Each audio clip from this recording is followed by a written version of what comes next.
ही भाजी काय बनवायचं हे सुचत नसेल तर एकदा ही दही सिमला मिर्च नक्की ट्राय करा.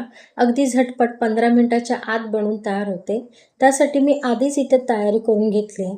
2 मोठ्या सिमला मिर्च या प्रकारे लांब चिरून घेतल्यात. तुम्ही तुमच्या आवडीने चिरू शकता. त्यासाठी एक मोठा कांदाही लांब चिरून घेतलाय. 2-3 हिरव्या मिरच्या बारीक चिरून घेतल्यात आणि वाटीभर शेंगदाणे भाजून घेतलेत. यांना मिक्सरच्या भांड्यामध्ये घालून दरदरीत वाटून घ्यायचे. आधीच तयारी केली ना तर भाजी काय स्वयंपाकही झटपट तयार होतं. एका पॅनमध्ये तेल गरम करायचं, त्याच्यामध्ये जिरं घालायचं. जिरं तडतडल्यावर त्याच्यामध्ये मिरची आणि कढीपत्ता घालायचा.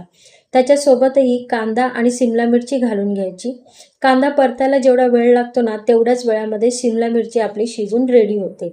संपूर्ण मिश्रण एकजीव करायचं. आता याच्यामध्ये घरातले बेसिक मसाले, हळद, मसाला, जिरेपूड, धणेपूड, गरम मसाला, चवीपुरतं मीठ घालायचं आणि सर्व मसाले आपल्या या भाज्यांमध्ये मिक्स करायचे. याच्यामध्ये अजिबात पाणी घालायचं नाही. मंद आचेवरती 2 मिनिटं झाकण ठेवून हिला असेच 2 ते 3 मिनिटं शिजू द्यायची.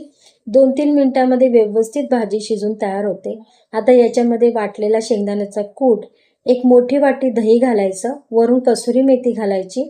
पुन्हा एकदा सर्व एकजीव करायचं आणि 2 मिनिटं हिला पुन्हा अशीच शिजू द्यायची. नाक मुरडणारेही आवडीने खातील इतकी चविष्ट भाजी बनवून ही तयार होते.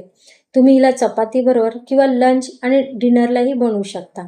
तेव्हा घरी नक्की ट्राय करा. अगदी झटपट होणारी ही दही सिमला मिर्च आवडली असेल तर लाईक, शेअर आणि सबस्क्राईब करायला विसरू नका.